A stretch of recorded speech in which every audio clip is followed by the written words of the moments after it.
Right, well, it's nearly lunchtime. I've been down just doing a little bit of fence maintenance, and I have just spotted something that I think I might be able to have for my lunch.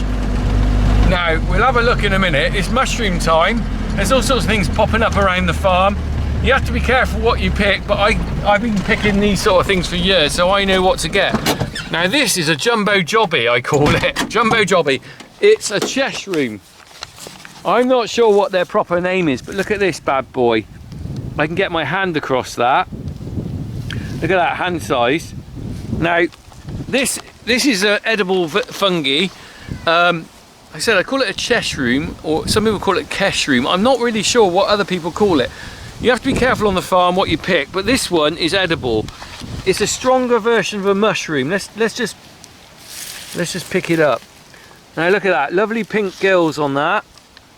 Let's put it on the bonnet, let's put it on the seat out the wind. So I can have this for my lunch. My main concern will always be, are there maggots in it? Look at the finesse on that. Look, little tiny. Now, quite often you have to be careful when you're picking field mushrooms, because it's very interesting. You could get a lot of field mushrooms around. These aren't field mushrooms. That's a cheshroom, as they call it. The problem you've got is that they get a lot of little maggots in them. They're a little grub that grows inside, not like the ones you buy in supermarkets. They're always clean. The ones in the field quite often have little grubs in them. First indicators are usually a little tiny hole on the top. I can see a few little holes.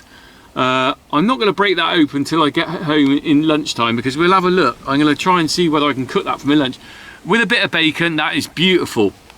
On the way up as well, I've just spotted some what we call puffballs. We'll have a look at those on the way up. Then I think I might have treat myself to a one-pan wonder with this bad boy. Look at that! Look at that! Look at that! Right, anyway, let's go and have a look at these cheshrooms.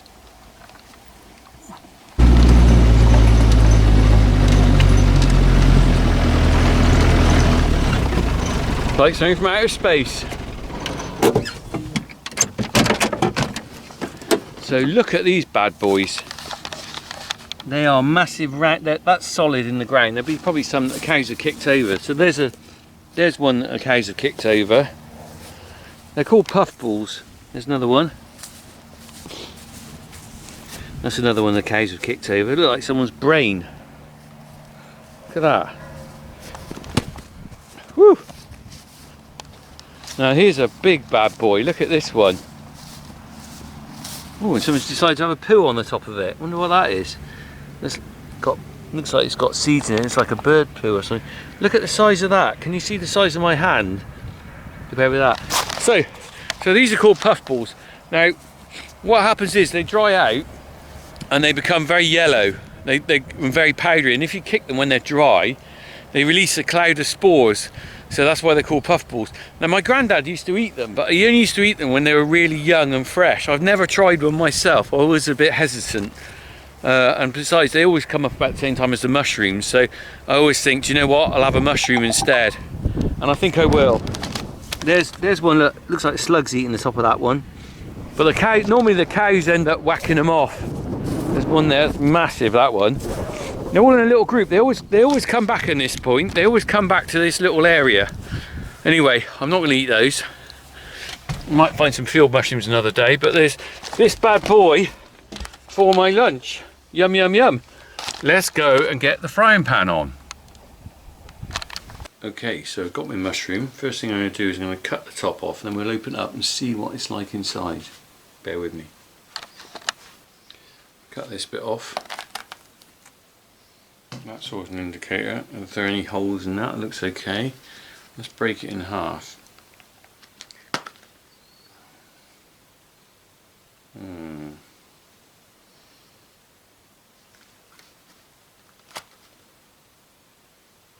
Looks okay. I think I'll be alright with that. I'll be cooking that in a minute. Right. Just peeling the top of this.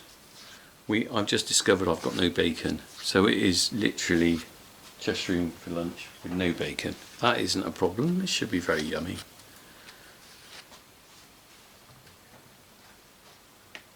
I might even eat a bit raw.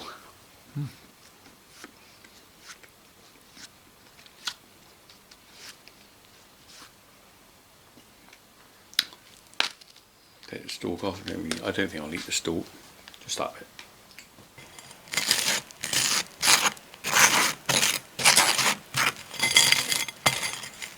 Look at this, it's almost poached. Oop. Now I flipped it over. I think this is pretty well ready now. Just give it another minute in there, and then it'll be on the plate.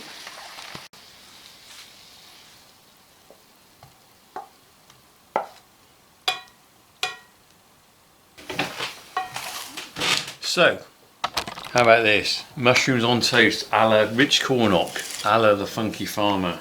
Bit of salt and pepper. And let's have a look. Can you see this? Beautiful.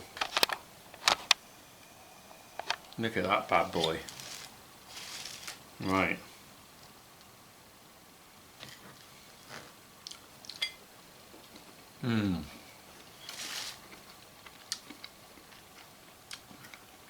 That is lovely.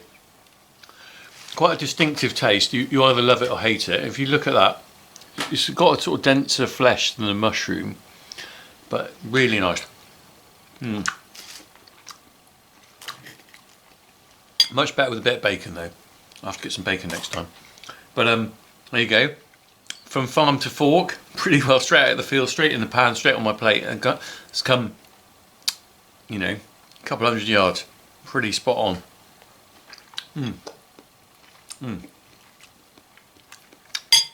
As I said, be careful what you pick, know what you're picking, but for me this is lovely.